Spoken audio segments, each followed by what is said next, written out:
Palabra aquí a Anxo. Xusto, tanto, Xusto, bueno, tanto somos religiosos os dous nomes. Non pasa absolutamente nada. Buenos días.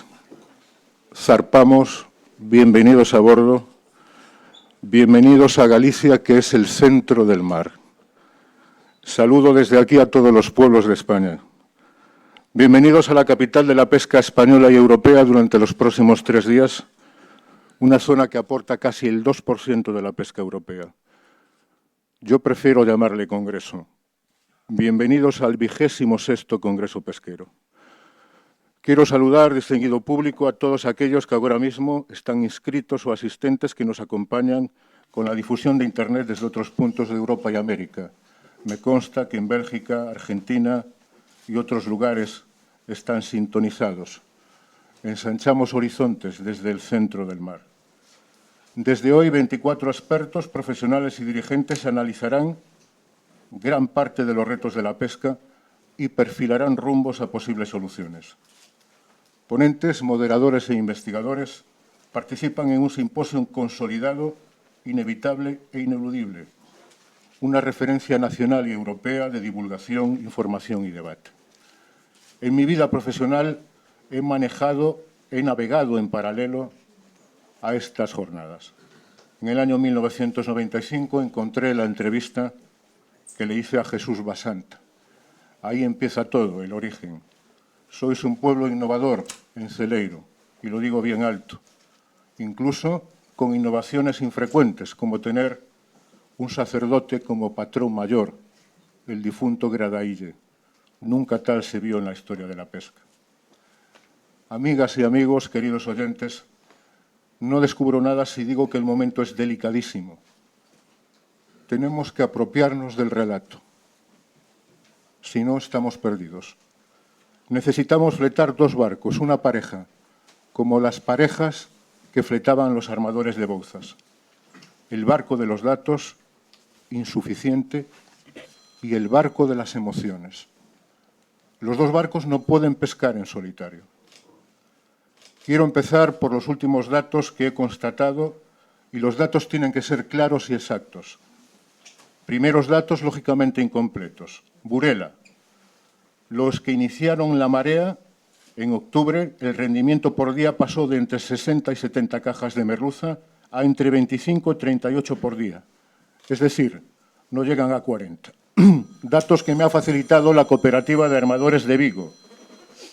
4 especies, rape, gallo, pescadilla y merluza en toda Galicia, cifra de caída 1.000 toneladas en las 5 grandes lonjas. Esto significa 200.000 euros diarios. Puerto de Celeiro, acabo de confirmar el dato, sobre un 20%. Insisto que son datos provisionales. Necesitamos emociones para vencer. Tal día como hoy, un barco de Palmeira, el Melitón Domínguez, estaba navegando en el invierno de 1928 en medio de un terrible temporal. Tenía el base en Palmeira. Partió a Terranova en busca de bacalao y ahí nace la pesca de altura. Y con ella la épica oceánica gallega. La exploración de casi todos los mares del mundo y el descubrimiento de nuevos caladeros y especies. Hemos pescado los gallegos en los mares más fértiles y hostiles del planeta. Los más ricos, pero también los más peligrosos. Esta noche he pensado, mirando para el mar, en aquellos compatriotas que embarcaban en Fleetwood, cerca de Manchester, para o Gran Sol y cruzaban cerca del Roca al Imponente. Hombres de hierro en barcos de madera, le decían los irlandeses a nuestros compatriotas cuando tenían que repostar víveres y combustibles. Esta noche he pensado en los atuneros que se desplazaban en el Pacífico. He pensado en aquellos marineros y aquellas mareas de 7 meses en Terranova desde marzo a octubre. Lo lógico era trabajar 16 o 17 horas a diario y la nieve congelaba la cubierta, las lágrimas y la orina. He pensado en aquellos que fueron los pioneros en la pesca del langostino en Mozambique. Los entrevisté hace un mes.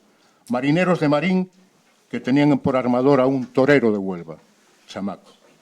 He pensado en aquellos que esta madrugada pescaron marrajo y pez espada en el Atlántico Sur. he pensado en aquellos que tenían su puerto base en Mutriku y navegaban toda la isobárica desde las 800 brazas desde la costa de Francia hasta Cabo San Vicente.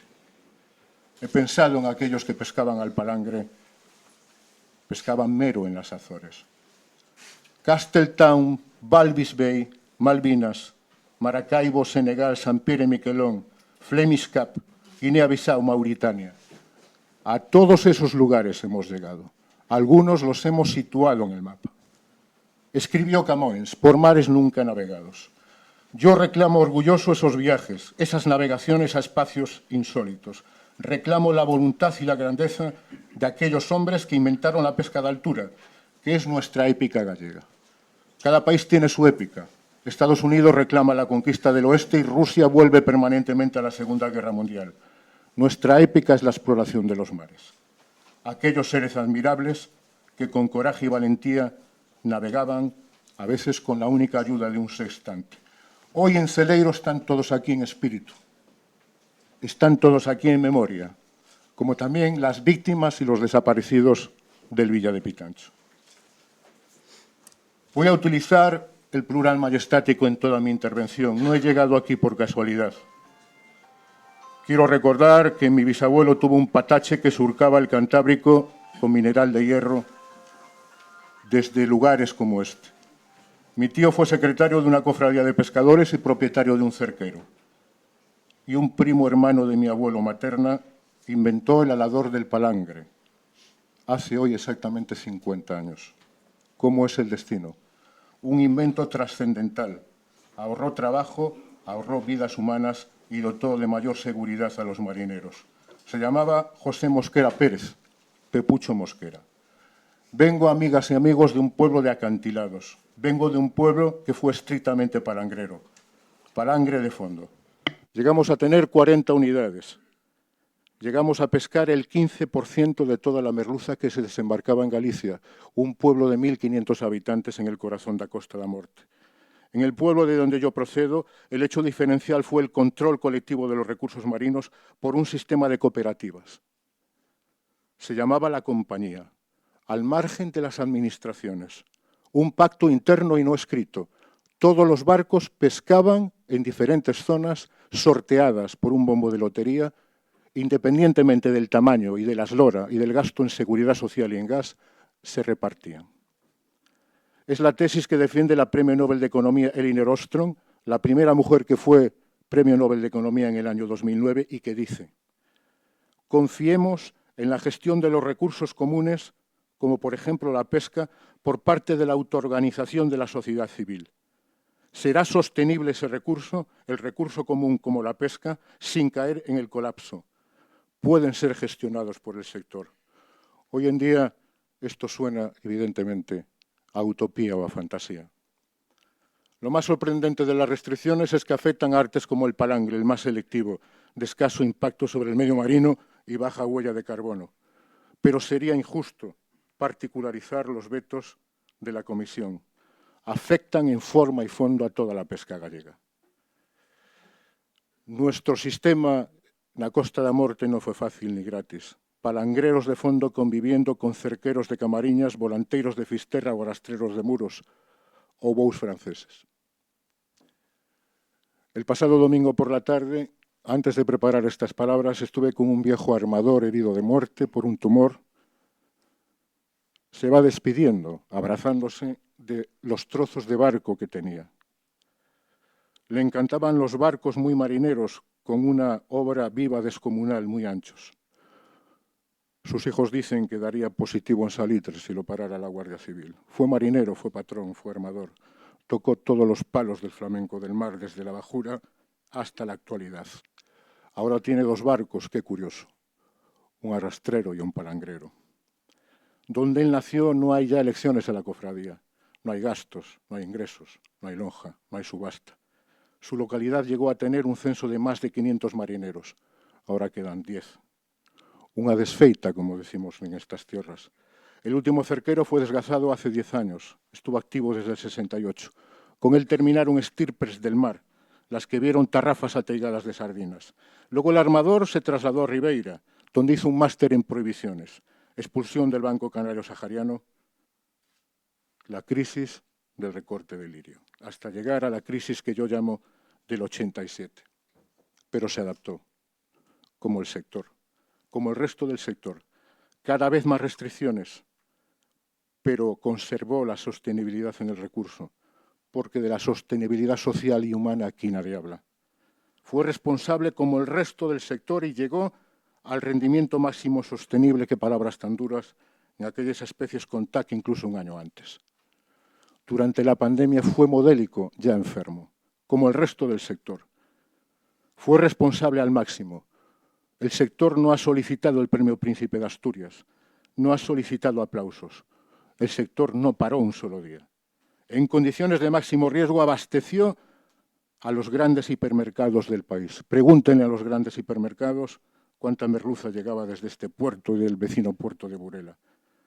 A veces recuerdo en foros como este un viaje que hice una madrugada de Santiago a Ribeira. ¿Saben ustedes cuál era la única actividad en 120 kilómetros? La pesca. Todo lo demás estaba cerrado. Ustedes continuaban trabajando. Nadie pidió premios. Nadie pidió aplausos. Tenemos una enorme distancia, una percepción de la lejanía en la toma de decisiones, una lejanía geográfica y mental. No es lo mismo acceder a las cofradías, a la cercanía de la Xunta de Galicia, que acercarnos a Europa. Europa como problema, Europa como solución. No haré un discurso antieuropista. Yo creo en la Europa de las catedrales, en la Europa del Camino de Santiago. Descreo un poco más de la Europa de los mercaderes. ¿Qué hemos ganado, qué hemos perdido? En el año 86 España contabilizaba alrededor de 22.000 barcos pesqueros. Ahora somos algo más de 8.000. Es decir, hemos perdido una tercera parte de la flota. Hace 30 años había tantos arrastreros en Ribeira como hoy en toda Galicia, 52. Por cierto, a la Administración Europea le parecen demasiados arrastreros 52 desde el Bidasoa al Miño. Nada resulta más complejo que el ecosistema burocrático de Bruselas. Allí, en los despachos, nacen los tsunamis, como el del pasado 19 de septiembre, con epicentro en las redes de la Comisión Europea. Qué distancia tan enorme entre las velocidades de actuación. El barco tiene que ir al caladero, tiene que ser rápido, tiene que actuar. Las autoridades, la burocracia, los organismos pesqueros avanzan a la velocidad de la tortuga, del caracol. Necesitamos en la pesca un bar como en el fútbol. No podemos esperar a que se tomen decisiones el 16 de diciembre. Somos un sector culpabilizado permanentemente, previamente. Siempre a la defensiva, nunca al ataque. Bloque bajo, bloque medio, 5 defensas. No conozco ningún otro sector que tenga que estar permanentemente demostrando su inocencia. La culpabilización es masiva, sin matices. ¿Por qué se condena al palangre de fondo? Os han llamado de todo, esquilmadores, anticonservacionistas, despilfarradores. A los armadores gallegos les han llamado piratas con pata de palo en algún foro ecologista. ¿Generar riqueza es un delito? ¿Sois culpables por generar riqueza? Con las decisiones europeas parece que tratan de extender una tesis o mantra de que el principal problema de la plataforma pesquera son ustedes. Entonces, los marineros estarían en contra de preservar los sistemas menos vulnerables, los arrecifes, las anémonas, las esponjas, señor comisario de pesca. Somos aún la mayor potencia pesquera del continente. La pesca no es un juego de buenos y malos. No somos aún esa primera potencia, aunque cerca desde el año 86 salimos siempre mal parados en cualquier tipo de reparto. ¿A quién molesta la actividad pesquera? Esta es la gran pregunta que va a girar en todos los debates de estos días. ¿A quién entorpece? Parece evidente un interés desmesurado por la lámina de aguas superficiales, por los parques eólicos marinos, pero más preocupante todavía puede ser la búsqueda de nuevos recursos en el fondo marino con la crisis energética terrible que nos rodea. Ante la crisis energética total hay que recordar búsqueda de petróleo, búsqueda de gas, búsqueda de tierras raras, búsqueda de minerías submarinas. La acumulación de proyectos previstos en Galicia son esbozos que alcanzan ya más de 4.000 megavatios desde la costa cantábrica, desde aquí a los mares ártabros y a las cercanías de Vigo. indica la importancia que tienen para los mares gallegos, para las empresas de energía eólica. Bien, si esto fuera así, pactemos, pero pactemos en unas condiciones no negativas. Bien, no nos enfrentemos, pero no vamos, en todo caso, a ningunearnos nuevamente. Pero hay todavía otro problema mayor. Estamos a la espera de las decisiones de la Autoridad Internacional del Fondo Marino, y aquí hay que temblar, respecto a la legislación para la explotación minera en aguas no exclusivas. Algo que podría enredarnos en un nuevo conflicto. Luchamos contra países que tienen 300.000 barcos como China o 400.000 como Japón. Una armada invencible para cualquier país. ¿Por qué no podemos solicitar o negociar una excepción ibérica en la pesca como en la energía? Lituania tiene 100 kilómetros de costa, 147 barcos. Galicia, 1.400 kilómetros de costa y todavía tenemos 4.169 barcos. Galicia y la pesca es un hecho diferencial, peculiar, la singularidad de un ámbito de pertenencia. La pesca es el cuarto sector económico de Galicia, un 5% del PIB gallego. Sumamos 9.000 millones en facturación, 850 millones de euros en salarios. Tiramos de 76 subsectores de la economía gallega. En algunos pueblos gallegos la pesca representa el 40, el 50, el 60% de la actividad económica. Mar industria, también será tratado el tema de costas, difícil y complicado, carnadas, anzuelos, víveres y toda la cadena. Quisiera hacer en el cuaderno de bitácora algunas preguntas. ¿Podemos confiar en un cambio de paradigma después del informe científico del 16 de diciembre? ¿Qué nos deparará el Consejo de Ministros del día 12D? Otra vez esas reuniones de madrugada. Decía Jesús Echevers, que presidió la cooperativa de armadores de Coruña, que de Bruselas vuelves contento, porque te decían, pensabas que te iban a cortar las dos piernas. Como llegas con una, dices que el resultado no ha sido tan malo. Quedará sobreexplotada la zona de menos fondo, germinará un conflicto entre nosotros indeseable, arrastreros versus palangreros operando en zonas más concentradas. ¿Ha merecido la pena ese esfuerzo hercúleo que habéis desarrollado con la marca Pescada de Celeiro en Burela? ¿Ha merecido la pena? Yo creo que sí. El lunes 19 de octubre anunciaban más cuota para la merluza. Dan la razón al sector pesquero, pero quizás llega tarde. Es una opinión que no tiene por qué ser compartida. A mediados del siglo XX, Celeiro llegó a contar con más de 20 instaladores de fábricas de conservas. La pasada semana cerró Albo, después de 100 años de historia. Golpe tras golpe. Pero alguien en su sano juicio puede imaginar el paisaje de la Mariña sin su flota. Sería como París sin terrazas. ¿Somos, amigas o amigos, un sector invertebrado o vertebrado? ¿Y Europa nos vertebra o nos invertebra más? Vertebrar significa ser leal recíprocamente. Es lo que hay que solicitarle. Fíjense, los noruegos dicen que hacer el español es saltarse las normas, pero luego se sorprenden de la capacidad, la profesionalidad, el conocimiento del marinero gallego en petroleros, mercantes o barcos. Parecen rasgos contradictorios, pero el alma de un país no se define en un solo rasgo. A veces parecen contradictorios. Bien, el viejo armador herido de muerte me ha dicho que les envío un mensaje a todo el sector. Me ha trasladado un mensaje. No va a desguazar ninguno de los dos barcos. No va a acogerse a ninguna subvención. Termino. Probablemente tenemos un grave o leve problema de autoestima. Hemos evaluado de manera injusta la potencialidad del sector. Hemos actuado con falta de convicción en nuestras propias posibilidades. Y a veces hemos actuado con candidez o inocencia, incluso tardíamente, y por supuesto con individualismo. Probablemente hemos sido demasiado herméticos para navegar en el debate público, político y mediático. Probablemente nos ha faltado pedagogía, nos ha faltado didáctica, comprensión del oficio, interpretación de los hechos. La pesca se ha contado mal a sí misma. ¿Qué son los consejos consultivos? ¿Cómo podemos explicarle eso a un ciudadano medio? ¿Qué es la DG Mare? ¿Qué competencias tiene la DG Mare? Necesitamos un manual de estilo interno. La crisis de la pesca parece crónica, pero hoy tenemos responsabilidades cruciales y depende principalmente de nosotros solucionar sus problemas. Me niego a ser dramático. Me niego a caer en el catastrofismo histórico que tanto daño ha hecho a este sector. ¿Qué le decimos entonces a los jóvenes? Hablamos de relevo generacional alegremente y le pintamos un barco de negro chapapote.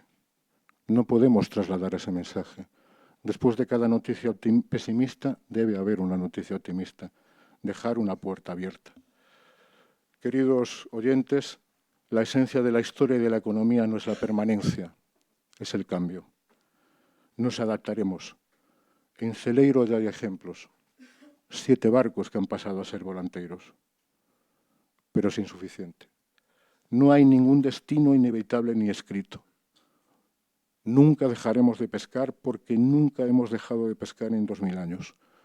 Ni siquiera en la Guerra Civil Española, ni siquiera en la Segunda Guerra Mundial. Anteayer estuve revisando fotos de pesqueros gallegos en el Gran Sol en el año 43, rodeados de submarinos alemanes. Galicia es el centro del mar. Por lo tanto, no vamos a dejar de pescar, pese a los numerosos torpedos que llegan a la línea de flotación de nuestra Armada. Interpreto que el sector está desanimado, indignado, desesperanzado, preguntando por los desguaces y las subvenciones.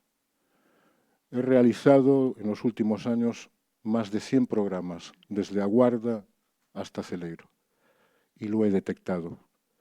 Pero no lancemos por la borda nuestra historia, nuestra épica. No derrotemos a los barcos, no amarremos la flota, no aceptemos el desguace, la muerte lenta del soplete. ¿Cuánto tienen que medir las olas para derrotar a nuestra flota? Mucho no, infinito. A la Unión Europea le pedimos, señor comisario, informes actualizados y de impacto. Le pedimos proporcionalidad. Le pedimos seguridad jurídica y respeto a la historia y a nuestra épica. Le pedimos que escuchen a la voz de los protagonistas. A los científicos le pedimos equidad y claridad, que valoren por igual las anémonas no pueden tener el mismo valor que una familia marinera gallega. No puede ser. A la Administración le pedimos que no nos dejen solos como el barco de Manuel Antonio. Fomos quedando sós, o mar, o barco e máis nós. Y al sector le pedimos desde Celeiro unidad y firmeza, que no vayan a remolque, que no se pongan de perfil. Por último, pedimos amparo, y lo necesitamos mucho, a la Virgen del Carmen. Solo he traído un libro en la mochila a Celeiro, un libro de uno de los grandes novelistas del mar, Joseph Conrad. Me entusiasma ese mar abierto, esos seres afligidos y embrutecidos, con una mirada aún limpia de la vida. Conrad decía que se es marinero, no se es. Hoy albergo más dudas, pero no tengo ninguna duda de la resistencia de este sector. Por cierto, también hemos integrado inmigrantes. Nadie nos ha felicitado. Ayer un compañero de otro medio de comunicación me pedía un juego que le dijera en un minuto de qué van estas jornadas. Utilicé el alfabeto del mar. Sierra Alfa Lima Víctor Eco Mike Oscar Sierra Lima Alfa Papa Eco Sierra Charlie Alfa. Quiere decir, salvemos la pesca. Este es el mensaje que vamos a enviar desde aquí. Para mí ha sido un altísimo honor participar en este acto. Cuando Máximo me lo propuso en Madrid, después de un debate con la Federación Nacional de Cofradías, tardé exactamente 2 segundos en contestar. Fue el lance más rápido de mi vida. Con Máximo inicié una aventura radiofónica en el año 1985, A Rosa dos Ventos, un programa de media hora diaria dedicada a la pesca. A veces no llenábamos, teníamos que poner música. Tenía un corresponsal no Berbés, tenía otro corresponsal no Muro y Máximo era o corresponsal na Mariña. Solo es posible en Galicia hacer un programa de media hora diaria de pesca. E máis nada. Falto ya de la elocuencia necesaria y con el tiempo rebasado quedo a su entera disposición para lo que deseen como su humilde pescadero de barrio. Amigas y amigos, si nos escuchan en Argentina y si nos escuchan en Uruguay o en Perú o en Bruselas, quedan inauguradas las 26ª jornadas de difusión del sector pesquero. Queda inaugurado el 26º Congreso Pesquero de Celeiro. Avante toda.